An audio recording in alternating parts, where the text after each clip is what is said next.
The future of Canadian food is strong, and FCC is ready to help the next generation of innovators like you with financing tailored to your needs and resources to help you keep growing. To get started, visit fcc.ca/youngfarmer.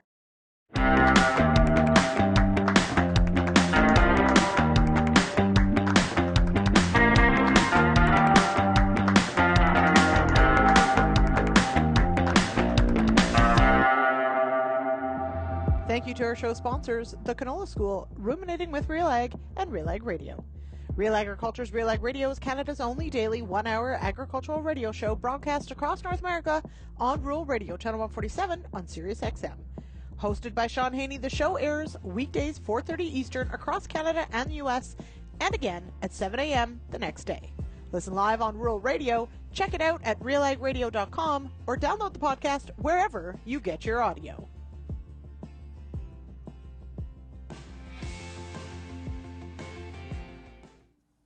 Hello, I'm Amber Bell. I get the privilege tonight of introducing our guests on the Agronomists. I am obviously not Lyndsey Smith.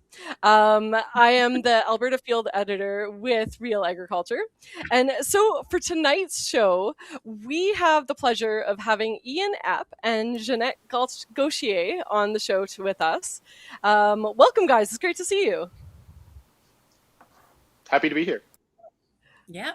Now, why don't we start with you, Ian? Tell us a little bit about who you are, what you do, what you're working on. Yeah, give us your story. All right, my story. And I assume you want work-related story. No. Well, I am the grower extension agronomist for Sask Oilseeds.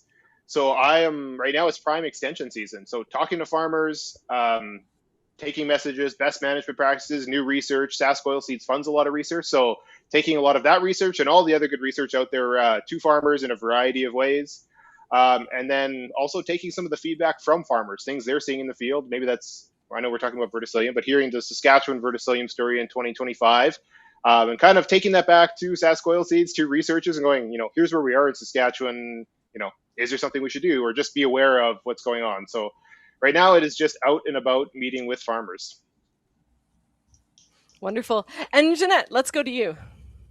Yeah, kind of the same, except that I work for BASF, so public, private, but same kind of things. Talking a lot with customers, agronomists, retails, covering the gamut. Definitely agree with Ian. It's a lot of back and forth, so I feel like we're on the show tonight, but we're probably going to be sharing anecdotes about what other people have told us, exactly like you say, especially for Verticillium. Not a lot of research on that one yet, so it's story time. But yeah, I cover a lot of crops here, but canola is obviously a big one for BASF. And it's interesting living in Manitoba too, because we do tend to be a little bit more heavy on the disease side, just a little more hot and humid.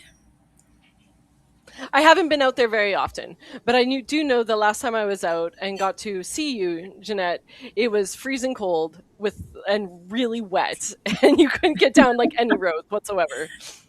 Yeah, no disease then, but that's prime weather to get things rolling. Get those diseases going. So let's talk a little bit about blackleg and verticillium, because that is where we're going with this conversation tonight.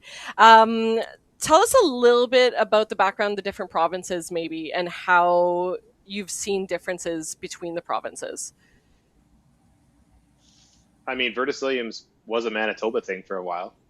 We knew it would never stay, but it started in Manitoba. Caring is caring. I have family in Manitoba, so I feel like I'm allowed to make fun of Manitoba, but you can tell me when I've gone too far. They usually do. Let's see. If I was going to give I'll give you a brief history of Verticillium, and then Jeanette can fill in what I've all missed. But I think it was like 2014. I think we're like a dozen years into Verticillium in Manitoba was the first field, and it got quarantined. We thought, maybe we can isolate it in this one field in Manitoba. And then there was the next year, I think there was a survey, and we found out like small amounts, trace amounts. You can find it pretty much anywhere in Western Canada or anywhere in Canada.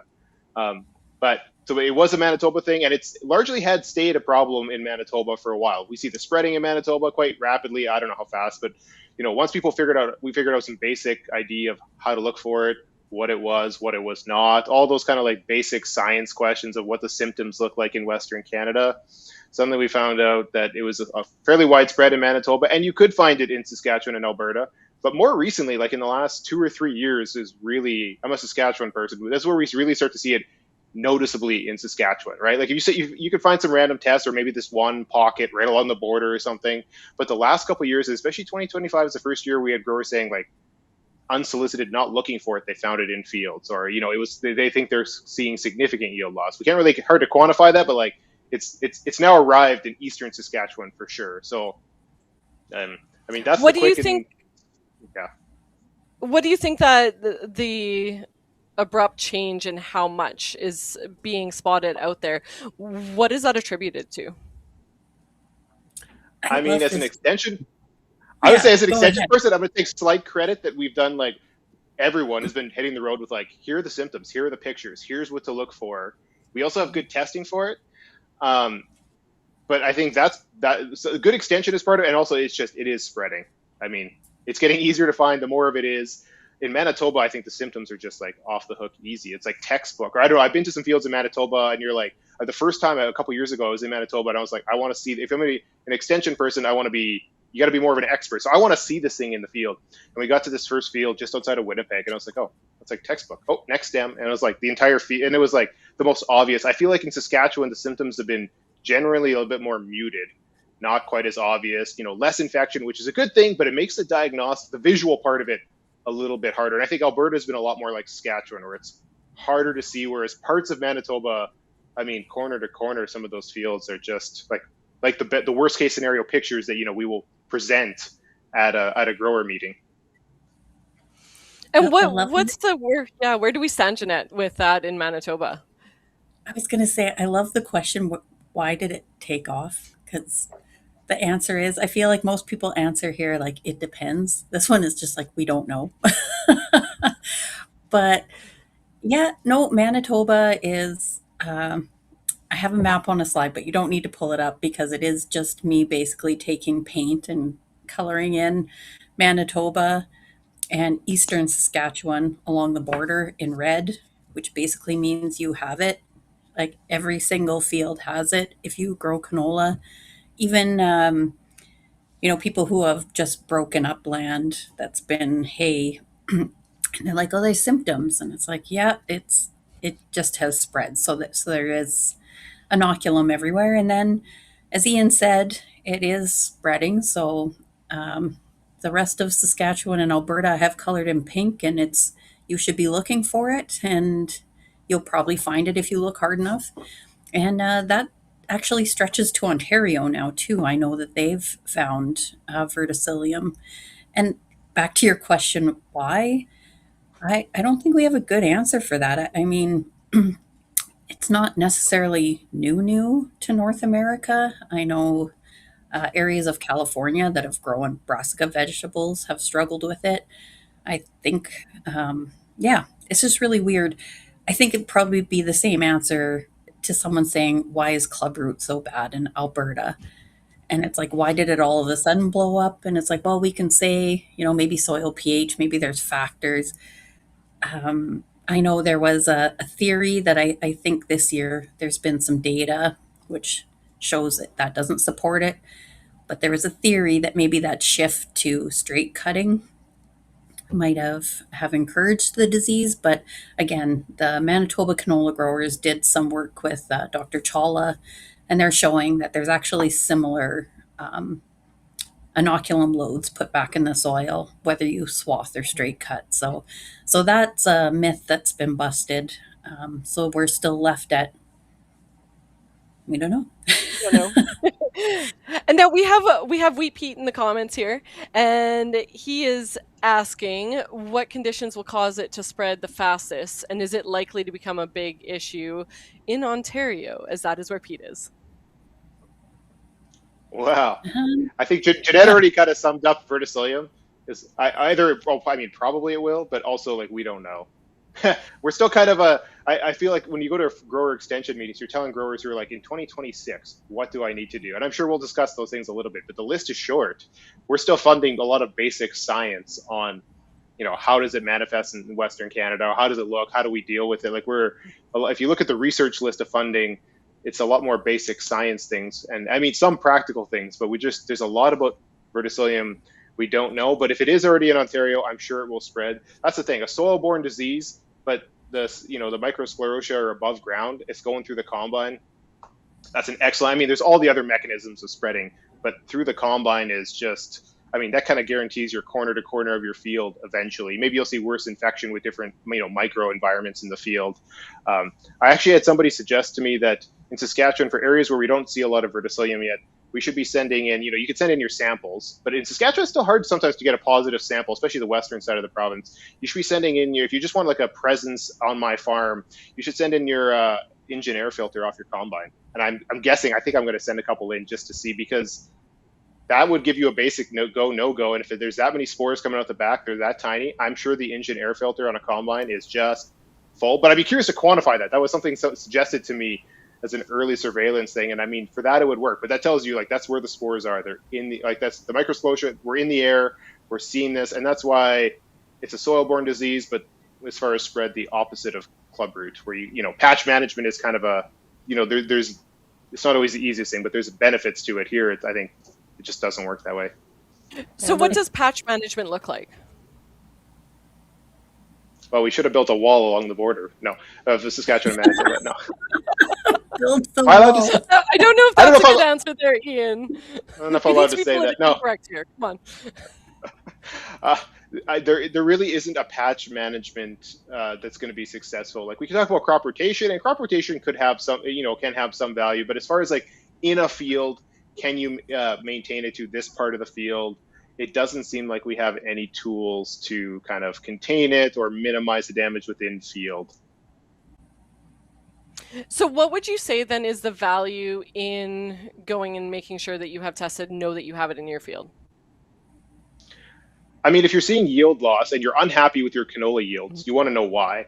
Because, I mean, Right. maybe for Manitoba, that's a foregone conclusion. But for Saskatchewan, we have growers that, they have other problems. They're unhappy with their yields, but it could be a blackleg alone thing, and that there's a lot of tools we can deal with blackleg. It could be it's a sclerotinia problem that wasn't properly diagnosed. I mean, we can tell these things apart. So if you're unhappy with your canola yields or there's something going on, there's something funny, diagnosing that it's Verticillium also can help you maybe rule off some of the other things. And quite often there will be a mix of things in the field. We see lots of plants that are a dog's breakfast, but I think knowing that and kind of tracking that throughout your field, that kind of tells you maybe when there is a management tool available down the road, or if there is some slight option, how much you should be pursuing that versus, just taking care of other things that we have tools for. Right, definitely. If you want to pull, what slide would that be? 4? I don't know if that one could be popped up. You bet. Probably, I will take a look there. Amber, yeah, it looks like we have Lyndsey on the line here, so we may We just do end have up Lyndsey. tagging you out. Oh, nice. We'll do like the high five tag out. Well played, by the way. All right, thank you very much, Amber. It's wonderful getting to chat with you all. I will say that for sure. Good seeing you. Have a great night, guys. Likewise. Hey, look, I'm here by the magic Hello. of television. Hi, everybody. Okay. Thank you all so much, and I hope it's not too echoey, but I literally broke into a small salon in the the Rogers Center here in Ottawa. It's now the Rogers Center. So thank you, of course, to Amber for stepping up. Thank you to the team for making this all happen. I'm at the Cane event in Ottawa and was scrumming with our parliamentary secretary to the PM, Cody Blois. And so listen to the radio show tomorrow for that interview. Okay. So what did I miss, guys? Did you solve the problem of Verticillium, or Yeah. we're still working on it? Yeah. Yeah, no, we moved on. Perfect. Okay, we're on to the next thing. Okay. All right. I'll try at least then not to re-ask the same questions. Maybe, Jeanette, catch me up. What have we covered so far? And then that'll maybe inform my next question. Yeah, we've been talking about Verticillium mostly. We haven't touched much on blackleg, and we've basically covered that everyone has it, although you have to look harder in some places than others. Like Manitoba, it's pretty easy to spot, and some parts of Saskatchewan, other parts of Saskatchewan, Alberta, and Peter was asking about Ontario, where they found it, and winter canola can be an interesting, I guess, something a little bit different, that it can have a different play in a little bit. But yeah, that's about as far as we got. Right, Ian? Okay. Yeah, I think that about covers. I was just catching myself up on the comments and the questions in the comments. But yeah, no, I think we haven't talked about blackleg at all. Just an overview of Verticillium. Okay. Perfect. Okay, so that's maybe where then I want to tie these two things together, because Verticillium, and Jeanette, thank you for saying yes to doing this, because I know this might be a bit PTSD for you, because it has been so bad in some areas. But blackleg is, of course, this is the disease that we are more familiar with. More agronomists know what they're looking for. More farmers know what they're looking for. However, Verticillium and blackleg can look similar, can impact the plant similarly. Ian, I'll go to you first on this. Do we essentially need to think of them as like a pair, or as a complex versus individually? I mean, if you have Verticillium on your farm, I think you can. I think they're they're distinct diseases, and I mean, there is some control methods. I think they're distinct. You can't just kind of, I think, throw it all together, but looking at them through the lens of there's clearly interaction going on. I mean, there's lots of science working on trying to characterize that interaction, or, is it A plus B? But what we do know is that blackleg versus Verticillium, if you have both in a plant or in the field in big and high pressure, you're going to see more than 1+1 when it comes to yield loss diseases. It seems to spiral the plant. Which one comes first, or the details, and those details would be important more if we have more management tools. I think some of that science is still being characterized. There's a lot of people working on it. It just takes a while, but certainly 1+1 equals more than 2 when it comes to blackleg and verticillium in your field. So I mean, in that sense, you can think of them together. When you think of management, on the blackleg side, we have a laundry list of management you should be thinking about. On the verticillium, we don't really have management things. So I mean, and some of the things that work that help your blackleg, do they help your? I mean, there's lots of things there, but certainly you can look at them more together than any other disease. When you're doing your classic disease scouting at swath timing, you're looking at sclerotinia and you're looking at blackleg, and we know they both cause yield loss, but there is no interaction, right? In this case, there is something more there. Okay. Jeanette, I mean, you're dealing with more fields that would have both of these diseases. I think, like to Ian's point, it is important that we distinguish between the two, and definitely because we have more tools for blackleg. But are we concerned that there may also be exactly that, like a 1+1 = 3, like a negative impact when we have these two diseases happening at the same time? Yeah, and Ian alluded to the research, still a bit preliminary, but shows that there is an interaction, and that likely having verticillium could make your blackleg worse. And in Manitoba, we're already a little bit worse for blackleg anyways. We know from, and it's funny because I feel like I've been an agronomist for a long time now. It's my birthday tomorrow. I'm not going to say how old I'll be. But yeah, I feel like blackleg has always been there. And then when you look at the survey results, it's very similar from year to year. So we know it's there. Of course, it differs from field to field, but I do feel like we tend to get hot spots for verticillium, and they tend to overlap quite a bit with the hot spots for blackleg, or probably just disease in general. It's usually where we've had tighter rotations in the past, and it's still haunting growers a little bit. So I do think it is important to know, as Ian alluded to, there's no real management strategies for verticillium. But what we're finding in Manitoba is if you can keep your plant healthy, and part of that is keeping in check all the other pests. So if you have blackleg, managing that is really important. And then, if you got flea beetles, managing that's really important. It's just trying to keep your plants healthy so that when the verticillium does set in, hopefully your crop withstands it longer so that it's still standing when you harvest. Okay, there's some really great questions about what resistance we have to blackleg and verticillium, and there is a lot to unpack on that one. But I want to just pause briefly, because I've been here so long, I need a break. But pause briefly and go to our first clip. This is from 2024, I want to say, which is an important timestamp because this is about verticillium and just seeing what we've sort of been through already in just the 2 years since. And then we'll go to our read, and then we'll come back to talk about some of the genetic, what we do know and don't know about the genetic side to resisting some of these diseases. So Producer Jay, if you would.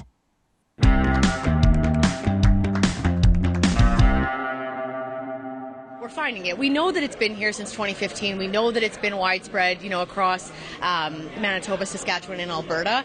But if you don't know what you're looking for, you don't know what you're looking for, right? And I think that our extension efforts and along with all the agronomists across the prairies have really worked together to make sure that the knowledge is there. And that's absolutely why we're finding it everywhere.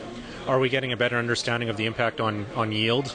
And I guess along with other factors, how it interacts with blackleg might be another contributing part of that discussion as well? Yeah, for sure. So we know that blackleg and verticillium are working together. How they're working together, we're just not 100% sure yet. So that's something that's in the works with research. Yield implications are also in the works. We're hoping that in 2024, 2025, we're going to have some data to be able to give to producers and to agronomists that need that in areas that are really heavily affected by verticillium. Okay. What's your advice to growers, though, heading into the 2024 year here in terms of the keys, timing for scouting, how to look for it, how to, I guess, follow through on that increased awareness that is there now?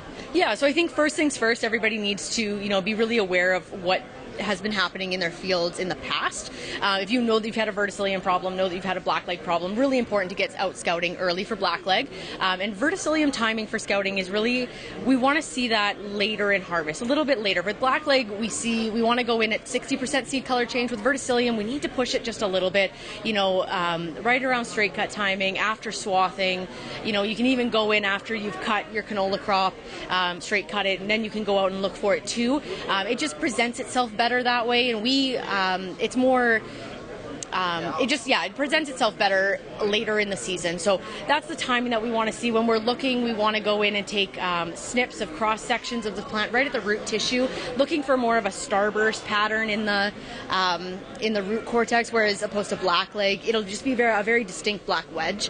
We're also going to be looking for the shredding of the stem tissue, looking for microsclerotia, it'll look like you're taking a pepper shaker to your canola plant. Really, really small, so much smaller than sclerotia with sclerotinia or the pycnidia with blackleg. So those are kind of our key indicators when we're looking for verticillium.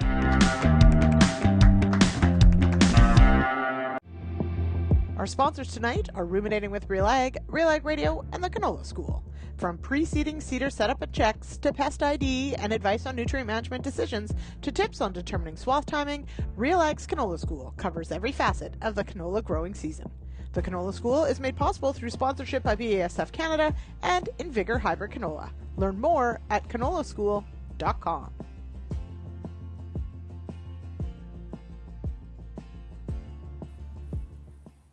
Okay, I do want to add, not only, Jeanette, is it your birthday tomorrow, it is Ray DeBanco's birthday tomorrow.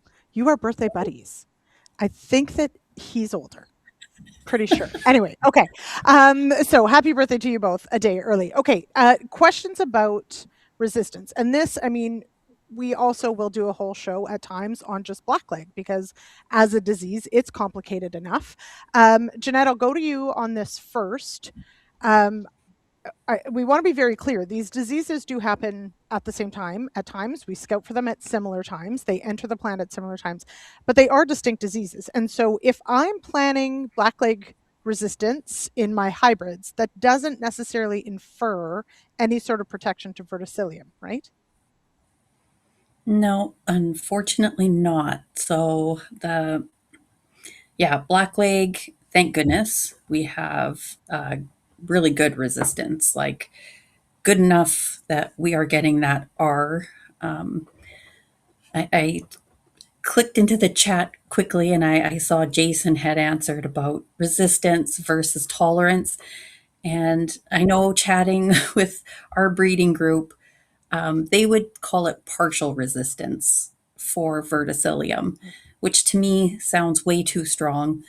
But I think you have to think of it kind of like fusarium head blight ratings, where we say it's resistant, but it's always got all these intermediate or susceptible or moderately resistant. So we don't have that kind of scale for verticillium. So I do like the word tolerance, but it would be a partial resistance. And that's just currently what's innate in the hybrids that are on the market. And so basically all the companies that are breeding canola, they're running nurseries. Like BASF has had a blackleg nursery forever, and they have a verticillium nursery. And then some companies have decided to go ahead with numeric ratings. Personally, I think that causes a bit of confusion just because there's no standard scale. I know BASF kind of has a heat scale, for example. But I would say it's a little bit, I think if you're in areas where verticillium pressure is a lot lower, this tolerance could probably be a helpful tool. I'm thinking in Manitoba, possibly could help as a small hammer, but I think if you get verticillium bad enough. On the flip side, though, going back to that blackleg resistance, it's a real gem. Of course, as the hybrids get older, blackleg evolves fairly quickly. So, but yeah, I think basically every hybrid that hits the market now basically has an R rating when it when it comes out. So Ian, navigating that then from the perspective of, having producers who maybe don't know that they have verticillium or just finding out for the first, season or two that this might be something they're dealing with. There's some good questions about blackleg resistance, and Jeanette's right. We've got some really great options out there, but they're not always super clear on like which resistance is which and which one am I rotating through, and is it useful for my pathotype. So how do you navigate that conversation on the managing blackleg and then working in the verticillium piece? Right. So if we stick with strictly the blackleg, I mean, I get to talk to a lot of growers, and quite often growers are worried about verticillium or they're worried about blackleg. And the first question is always, have you scouted? Like, what is the, I don't know what there's a whole pile of things you could be doing for your blackleg, and I'm not sure. At the first question a grower asks is, do you know how much blackleg you have? Is whatever your blackleg program is, whether it's intentional or unintentional, is it working? And if it's working, I mean, life's pretty good. Whatever you're doing, whether you did it on purpose or you're just happy to be picking the next variety that happened to have a good foot in your farm, it's working, that's fine. But in Saskatchewan, we've seen a lot more blackleg in the last couple of years. 2024 was the worst blackleg I've ever seen as an agronomist. Like consistently in fields, we were seeing, and I mean, you go part of a provincial disease survey, you're in a truly random field, and you were seeing fairly high blackleg levels. 2025, not as bad. We were drier, but still, looking at the recent data, higher than like the last 5 years have been really high for blackleg in Saskatchewan. So clearly, I think on average, we're not doing a great job of blackleg, even though we have some good tools. So that's just like, that's the random farmer, that's the random level. Some growers are doing great. The nice thing with blackleg is you can manage your field and you have control over it. Your neighbor does something across the road, completely different result, right? Things like clubber, other diseases, sometimes, what your neighbor does kind of factors in, and that's, sometimes a challenge. Blackleg, not so much. It's more clearly, it's coming from the residue of your field. It's not moving as quickly. So the good news is you can do a lot of management in your field to manage. But step one is identify, do I have bad blackleg? Blackleg's pretty common in fields, but a little bit of blackleg is just kind of the normal run-of-the-mill thing. Do I see elevated levels of blackleg? The nice thing with all the years of data, the opposite of verticillium, we can quantify that and say, here's how much yield loss we're having. If we're seeing, if it's this, you were saying, we can pretty consistently say this is 5 bushels, or this was what 8 bushels would look like. And 5 bushels in Saskatchewan in 2024, and even parts of 2025, is not that uncommon to find fields that were losing significant blackleg. So, I mean, these are fields where I think the current blackleg management isn't enough. They're doing some things. They're probably growing an R-rated variety, because most of them are R-rated varieties. We need to add something in. So crop rotation is always a good one. It's challenging. I know people don't like lengthening the rotation, but that being said, if you have a train wreck of a blackleg field and you're just kind of at wit's end, you can just lengthen the rotation on that field and kind of reset your blackleg, right? This is something we don't get to do with group 1 resistant wild oat. So you don't get to do this with other diseases. Club root, kind of once you have it, your rotation's helpful, but you're kind of just managing it along. Blackleg, you can almost reset it. So that is always, I don't want to gloss over rotation. It's not the most it's not the most sexy thing to talk about, but it's a key driver. It's more important for blackleg than it is for any of the other diseases. Okay, after that, so we do have. Sorry, I just, while you're talking, Jay, can you put up slide 4 of Jeanette's? I just want to get a visual on these. Okay, go ahead, Ian. I wanted to put up some of those slides. So the one thing with blackleg, I think, is people maybe have just kind of brushed it off. I'm growing an R-rated variety. I don't need to look. You always need to look for diseases. And funny enough, you can look for a lot of them at the same time. So that's the thing. The R-rated on the bag, it's nice. It's not a silver bullet. Nothing is ever a silver bullet in ag. So step 1 is checking. And then growing a resistant variety. Some companies label, some companies don't. Resistance is a whole thing to talk about. You have quantitative and qualitative resistance. If you see high levels of blackleg in a field and you're growing an R-rated variety, send it to a lab. I like looking for figuring out what kind of resistance races we have. You're going to probably see a selection of them in the field. Quite often you see a dominant 1 or 2 or 3. You can get some information from that. You can then go pick a rated variety and you can line it up. There's different ways of doing it, but if you have high levels of blackleg, your current management isn't working. Genetics is the big hammer when it comes to blackleg. I would be looking at changing varieties. It's always good to be having multiple varieties on the farm anyway. I would pick that. If you're losing, again, if you thought you lost 5 or 6 bushels last year, I would grow a different variety. I would grow multiple different varieties, but one of them I would look at getting seed testing done. It's cheap and easy. If you're in Saskatchewan, Sask Oilseeds will pay for one per farm. Get that done. And then there are other options. Seed treatments can help, fungicides. You have all of these options, and it kind of, as you go through the planting cycle, you probably bought your canola seed in fall. So at this point, we're talking February, your canola seed's been bought for a while. That's kind of a set thing. Maybe you can swap your varieties around on your farm a little bit. Maybe you can add a seed treatment yet, maybe you can't. As we get closer to spring, fungicide is kind of your last opportunity if you're in really high pressure, high infection. The only thing with a fungicide, if you're going, is go early. I'd rather see you spraying more dirt than spraying big leafy canola, because that cotyledon to two leaf is kind of where the data says. So go early on that. The one other thing I'll mention is 2024 in Saskatchewan was the worst blackleg we've had. The most common rotation in the black soil zone is 2 years. So 2026 will be a lot of those 24 fields again. So just as growers thinking, we don't know what the weather is going to be like. We don't know what the environment's going to be like. But I would suggest that the residue that's there was highly infected on your average field. So, for 2026, pay extra attention to your blackleg. Mm-hmm. Okay, so a lot of things to touch on there. And that is, though, a really good point, is the season, if you're coming back to canola this year.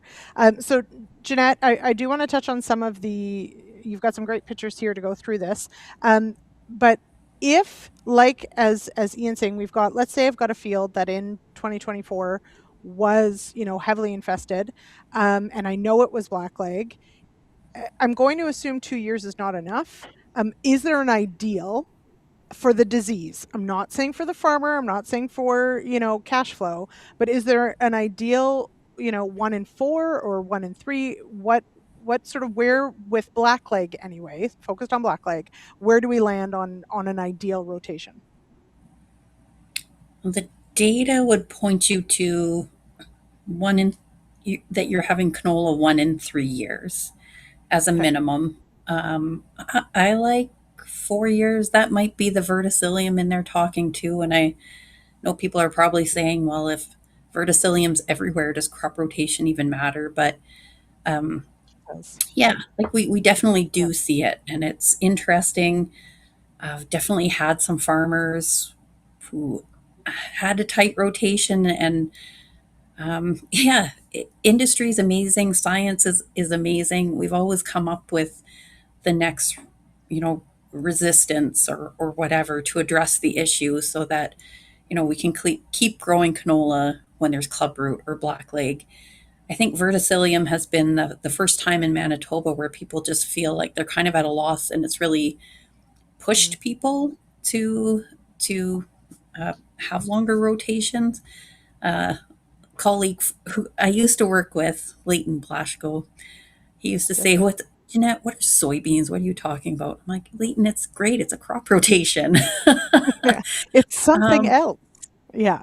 But it is. Yeah. So I like 1 in 4. I probably shouldn't be saying that since I work for BASF, but one in 3 would be great. Yeah. Yeah. So, and that's why I ask it in that way, is that, there's always an ideal. If our only goal is to, reduce the disease pressure and all those sorts of things, then 1 in 3 or 1 in 4. I'm not for a minute suggesting that we're going to be able to sell a whole bunch of farmers on pushing to 1 in 4 if right now they're, 2 years. So, but maybe 3 on those really bad fields. And I do want to point out, because we've got a lot of Easterners joining us as well, that, blackleg, and as we learn more about Verticillium, but blackleg is one where we have several pathotypes, and you may have several in your field, any given field, and so it is a bit of a moving target when we're trying to match hybrid selection and that resistance piece to the field, for sure. And so it is a very complicated one. And now we've got, Jeanette, as you mentioned, sort of this layer of Verticillium over top that really does sort of beg some questions. I do feel like it is sort of like clubroot was to a lot of Alberta, Verticillium is to a lot of Manitoba right now, is that it becomes this, incredibly impactful disease that is spreading quickly, and doesn't necessarily have a ton of answers to right away. So, but let's just pause for a minute. I do want to, and Ian highlighted a lot of the management, and we'll go back to those to recap those as well. But Jeanette, in the clip, we saw that there is a bit of a difference when we are looking at these diseases, but it has at times been one that's confused with blackleg or other diseases. So what to you is, when you're scouting, what is the telltale, like you're quite certain, even if you're going to send it for testing, you're quite certain, what is the telltale sign for you that it's verticillium and not blackleg?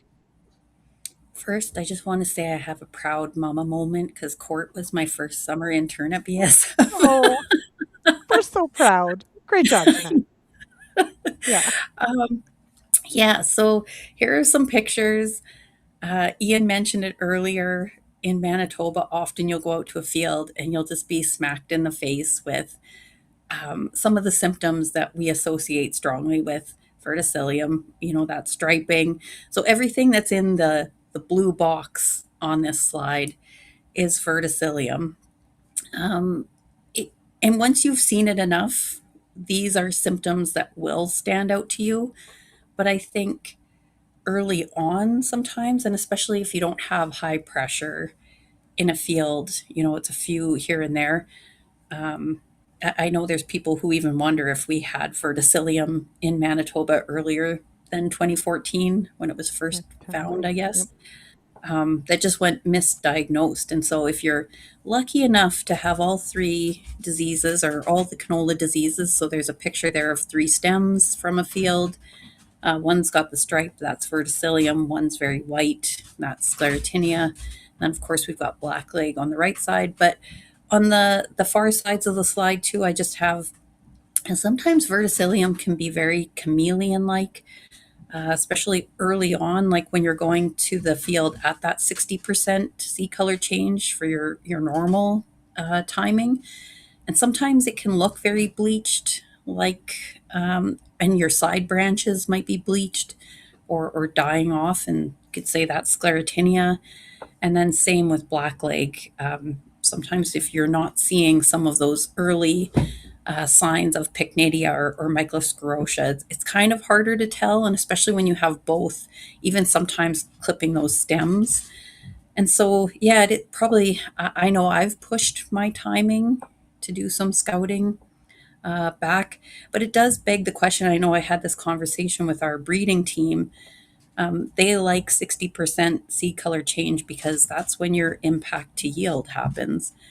And then for verticillium, it almost becomes, we know there's an impact on yield. Is it as great as blackleg or sclerotinia? But I think for most farmers, it's the pain in the ass factor. Can I actually get this canola into the back of the combine? So, yeah. Okay. We're going to pause there for just a moment before we go through and recap some of the management and align them with, we're going to talk blackleg management and where applicable, where it sort of aligns with verticillium management as well. But Producer Jay, if you would, let's go to our last read of the night, and then we'll get into some of our management and some of the great questions that have come in as well. The Agronomist is made possible by RealAg Radio, the Canola School, and Ruminating with RealAg. Ruminating with RealAg is a podcast series that focuses on all things bovine. We're here to chew the cud on everything from the latest in cattle genetics to how to keep your herd happy with rotational grazing to winter feeding techniques and everything in between. Find it at realagriculture.com or wherever you get your podcasts.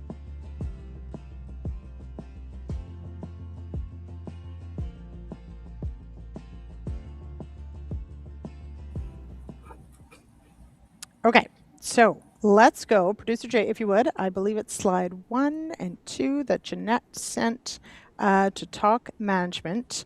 So I know these are Jeanette's slide, and don't worry, Jeanette, you're going to talk about them too. But Ian, you mentioned working with growers who potentially had, high levels of blackleg. And the first question, of course, was it actually blackleg? Did you go out and scout? How much do you have?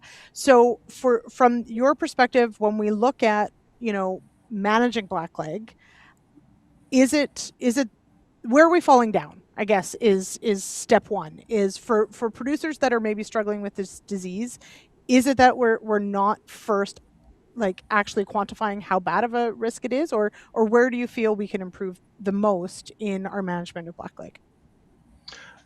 Yeah, so I think for some growers, it's probably not looking hard enough. Maybe it's thinking that the canola is resistant, I'm good. Maybe it's thinking we dealt with that in the 90s, where we used to have bad blackleg, but we haven't had a problem. And for a lot of time for the prairies, it wasn't that big of a problem. the resistance you see from the bag was really, really good kind of every time or almost every time. So maybe that's a bit of complacency there. It can be a little bit sneaky. It comes in late. We have reasons why, premature ripening and some of those things. So maybe that is part of it. Because once you see it, once you've quantified that, hey, it is 4 bushels or 6 bushels, and we can kind of do that's pretty easy math at that point. Suddenly, profitability is tight. You can go, oh, I should be paying more attention to this. I should be putting this on the top. When growers go to pick varieties, I think generally you look at, local yield trials. What's the top yielding variety? Is it pod shatter? And you need these different traits. And canola varieties pack a lot of stuff in, and we only pack in more traits as time goes on. And growers want, for some growers, individual traits are more important than others, but they're kind of looking at, here's the top 2 things, and usually it's yield and 1 or 2 traits. Maybe it's a clubber resistance trait, whatever, those kind of traits. And blackleg, well, they're all blackleg resistant. So I think that kind of sneaks down the list. I have some growers where I think picking the right blackleg resistance trait or picking the right variety that hopefully is more effective for blackleg may be more important than some of the other things you're thinking about. If the top yielding varieties are kind of within a bushel or 2 and you lost 5 bushels to blackleg might be the most important thing to be picking when you're picking your next canola variety. So variety selection, I like thinking more about blackleg when you're looking at variety selection. I mean, we're growing tight rotations, and we've growing tight rotations for a while. That builds over time, and that is probably some of the reason why we see more blackleg pressure too. And that will mean that our genetic resistance isn't going to be, it won't last as long. It won't be quite as durable, just because we're putting a lot of pressure on our canola varieties when the average in a black soil zone is 1 and 2, right? That's, if science says 1 and 3 or 1 and 4 is good, we're 1 and 2, and we know we have growers that are growing canola and canola over longer periods of time, right? So high pressure, and maybe it's been sneaky. We haven't been paying as much attention to it. Mm-hmm. That's canola snow, Ian. That's that rotation. Not recommended. Right. Okay. I'm now, familiar. Jeanette. Yeah, I wanna touch on. We're not going to delve into the major minor genes in depth. Because it is pretty complicated, and obviously you represent one company, but all the companies that offer canola they sort of approach this a bit differently. But the recommendation, this is where I do want some added explanation as to the why, is to Ian's point about choosing your hybrids. The recommendation is to grow a newer hybrid, and of course one with good blackleg resistance. Why a newer hybrid over maybe a tried and true? Yeah, good old 233p. People just didn't want to let it go. Even, everybody's got a favorite. Yeah. Bigger 5440. I know there's still people who are like, I would still grow that. And it's like, you would be very disappointed. It would be so sad. Yeah. Yeah. It's a tough one. And I can see that Ian and I are very much on the same page, though. I think one place where sometimes I feel like I'm very sciencey, I can get very nerdy, but then being in the field, it's like logistics just smacks you in the face. And so I know there's testing now available, and you can try to line up your major genes with what's present in the field. But I find that one's a little bit tougher, maybe. One, it does maybe discount the importance of minor gene genetics, since we're only labeling for major genes. And those are pretty important too. The other thing is, and I know we've got a crowd of agronomists here, so I've used a soil sampling schematic here, but we're often sending in 8 to 10 stems. So what are you doing? You're going to one part of the field and you're taking it there, and you're making a decision for the rest of your field based on this sample. So I feel like it's probably easier, as Ian alluded to, is to switch, despite how much you might have loved some past, or an older canola. Keeping up with the newest genetics is probably the best way to protect yourself. Of course, these are rated against the most common pathotypes, which doesn't necessarily reflect your every field or your field specifically. And so to Ian's point, if you grow one and it's not working for you, it's probably time to switch, and you probably should be growing more than one hybrid. on your farm at a time. So I would say we're definitely in agreement on that. And then scouting. That one is a huge one, making sure that what you did worked. And if it didn't, what are you going to change? Jay, can we go to the next slide, please? And then Mark's got a great question. And this, to me, does harken back to the clubroot question, where we know clubroot is carried on soil, and we know that there probably was introduction of clubroot into an area because of, let's say, a seeder that was bought or a cultivator that was bought somewhere and was moved around. As now, there's not a ton of equipment maybe that runs west to east, but is there a risk if Ontario growers who are growing canola, largely winter canola, but still, are bringing in equipment? Is there a risk that they could be bringing in verticillium? Jeanette, maybe I'll go to you on that one first. I mean, there was, Ian did talk about this earlier on in the show, just the CFIA survey that was done after it was first detected in Manitoba, only to find that Verticillium is endemic across most of the provinces. So I would say it's definitely in Ontario already. I don't know why we're suddenly seeing an uptick. So it is possible that, spores could be moving with equipment, but that's a pretty good distance between Manitoba and then the Canadian Shield and into the Ontario canola growing area. So I do know that winter canola does seem to be a little bit more susceptible. And I don't, there's probably a pathologist out there that's like, that's not the right terminology. I think maybe what we're finding is that you just have, and I think what they have found in Europe, where they grow a lot of winter oilseed rape, is you just have a really long period. And even when you can't see verticillium, it's in the plant and it's doing its thing. And so I think with those winter canolas, you just have a much longer latency period where that because of the way it enters and grows early.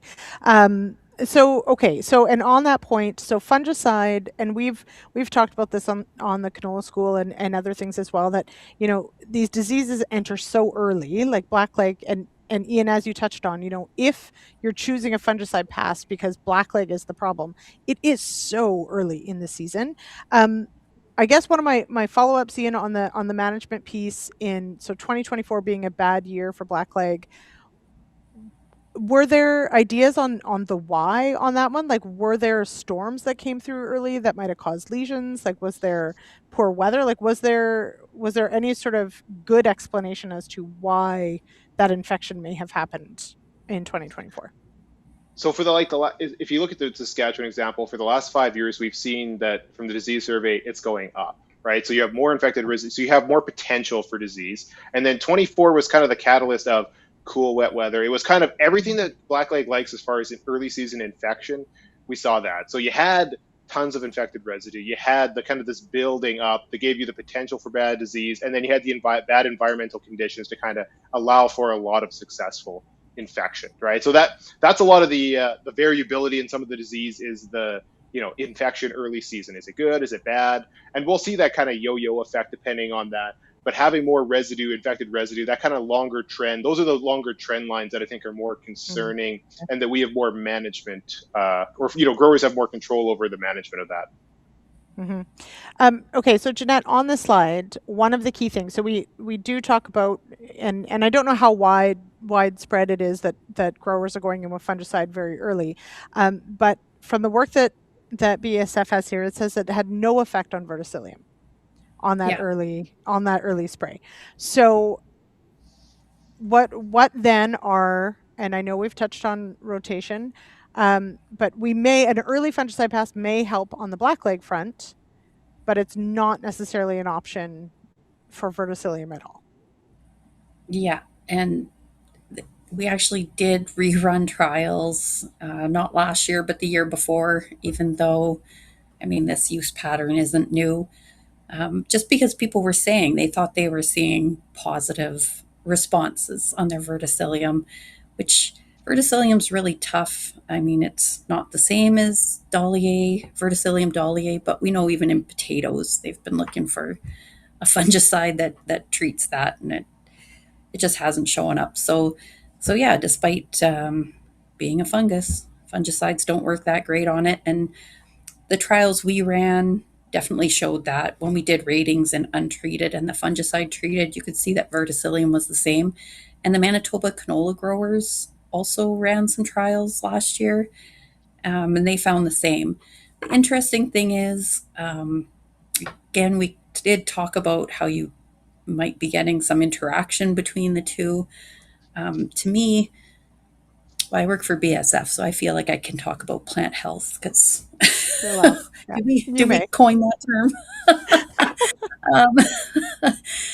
I do feel like keeping your plant stand healthy, and in Manitoba, it's not necessarily just trying to sell a fungicide, because you can see that's like the last thing on that list of things to do for blackleg, and it's not helping the verticillium. But again, going back to my earlier statement, if you can keep your stand healthy, and for verticillium, I really think that's again, because verticillium wants to knock the plants down.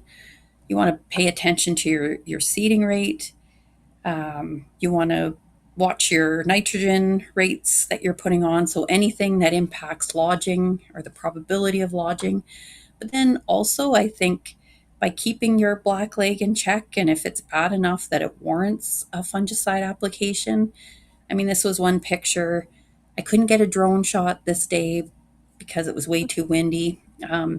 But I think you can see here, like, just the standability was impacted. And it was interesting to see because clearly it had no impact on the disease, not on verticillium. It did reduce blackleg.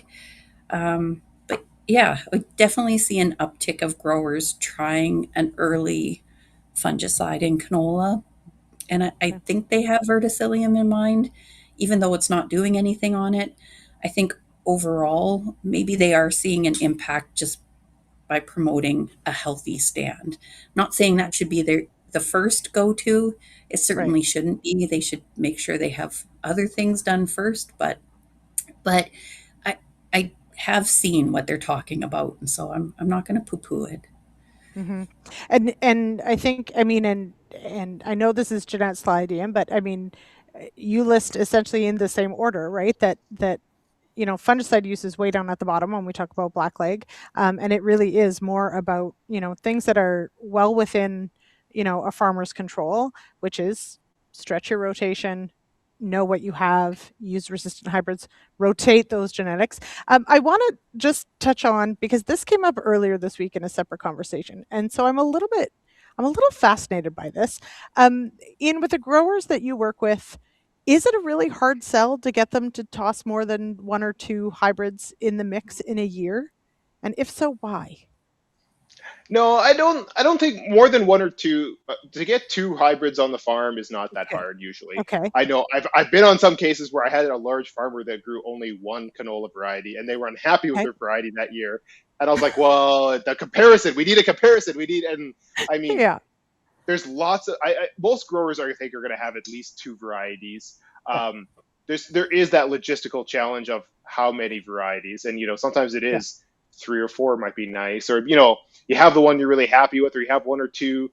If you're thinking you're switching and making a big switch for next year, I would, if you can get a little bit of seed, try out that next variety, make sure it works well in your farm, because some varieties work well in certain conditions and they don't work well everywhere. Some varieties are pretty good all over, depending on the year. So one or two varieties, or having two varieties, I think it's pretty common. You don't see too many farms that are just a one variety, but 2 or 3 would be nice, just to give you a bit more comparison. If your herbicide trait doesn't change when you're changing varieties, I like the keep the variety in the tank and switch it out midfield. It gives you a little bit of it's kind of a side-by-side, which is a poor trial, but still gives you a bit of a comparison of how these two varieties are interacting in your field. So that's kind of nice as well. But at some point, if more varieties is problematic for growers, especially changing herbicide traits, just it's emptying the drill. It's causing downtime in a really busy window. Hmm. Well, and I mean, so I had a thought this week though also about swath timing is a great scouting timing, right? And maybe a little sooner and maybe a little later, depending on what you're looking for. But it's also a great time to look at like, you know, could I have helped myself at this time? As if I had grown maybe a slightly different hybrid as far as timing goes or standability goes or those sorts of things. So so that's I mean a thought I had this week on, you know, what else could we be looking at when we're doing that those disease checks is maybe looking at how we could be managing our harvest window maybe a bit differently with our hybrids. So interesting. Okay, so now good point about the lodging, and certainly for some, and Mark is one of them. If they've got manure in the rotation, canola is a hungry plant. It'll use stuff, but it will also lodge. So let's keep that in mind. That is important. But Pete asked a good question, and Jeanette, maybe I'll go to you on this one as we run out of time here. But looking sort of on the horizon or looking down the road, you know, I think all of us are encouraged to know that the breeding companies are looking at, you know, what they already have in their genetics, what and evaluating that. um, I, I know you can't promise us the world, but what do you see when you sort of look a little further down the road as far as some making some genetic gains on the verticillium problem? Yeah, I would say every canola company, and especially your bigger companies, are looking hard into that tolerance. There's definitely a lot of work going on by third parties, so that's, you know, university, for example, Ag Canada, to learn more about the disease and look for resistance. So it does sound like there might be some promise there, but I know whenever we drop news like that, it's like it sounds so imminent, and then 10 years later, you're like, we're still talking about the same thing. Yeah. um, yeah, so I think I would say that all the companies are definitely looking at more internal tolerance. And I mean, tolerance isn't resistance, so there's other things that have to go on too. Um, I would say more people are pulling back the swather again. People are just Mm. finding that that's another management tool. And again, not that straight cutting or swathing seem to have any impact on what goes back into the soil, but it might just make it a little bit easier to manage, especially if you've got a lot of acres. So yeah, I would just keep tabs on what's going on. Talk to the various companies. Talk to your third party researchers as well, or folks like Ian who talk to them, just to see what's going on. I think the downside is there's nothing imminent. And I Mhm. think for most of the prairies or even Ontario, that's probably okay. For Manitoba, I know, uh, I love harvesting my DST trials, but it's now become kind of like ugly canola season. It's like, Mm. it's Yeah. like bittersweet a little bit. Hmm. Yeah. Now, okay, so it's we definitely don't have, you know, and not that a resistance gene is a silver bullet because that needs managed too. But I mean, it is something that all the seed growers are or the seed developers are working on. Um, Ian, we've to sort of end on this key on knowing what's in your field. So I do know like some of the provinces, and your province is one of them, do have at least the option of offering a test to see what you've got potentially or what you're up against. How important is that, do you think, on, you know, evaluating or trying to actually name what it is you're dealing with, whether it's the disease or the pathotype, etc.? Yeah, no, I think it's really important to do some testing because it's easy, it's cheap. We'll offer a free test, but it's even if you go through the seed lab, it's fairly cheap. You get verticillium test and a blackleg test in one go. So more information always leads to better decisions, and this is just another piece of that information. If you're seeing premature, you're seeing some of the more generic chameleon type symptoms of verticillium. Nice to nail that it is verticillium and not something that you have management that you just didn't quite. You should have been doing something different. You could have saved yourself some of the headaches. So while you're doing you should be scouting and looking for the diseases, just taking some of those stems with you back and sending them to the lab is really easy. So it's cheap and easy. I think more people should be doing disease testing as a part of their program just to give you more information. Absolutely. Knowledge is power. Okay, we've got to leave it there. Thank you all for joining this evening. Thank you for being patient with me actually getting here to host. Big thanks to Amber and to Jay for covering for me. And thanks to, of course, Ian and Jeanette for being totally fine with me just not being here to start the show. I really appreciate that, everybody. Okay, and thank you, of course, to everyone in the comments. Really appreciate it. And next week is a holiday, so there will not be an episode, but we'll be back on the 23rd. We're going to talk about AI on the sprayer. So that will be an interesting one. Check it out. Okay, thanks, everybody. Have a great night. We'll talk to you in a couple weeks. Cheers. Happy birthday, Ray. Happy birthday, Jeanette and Ray. Okay, bye.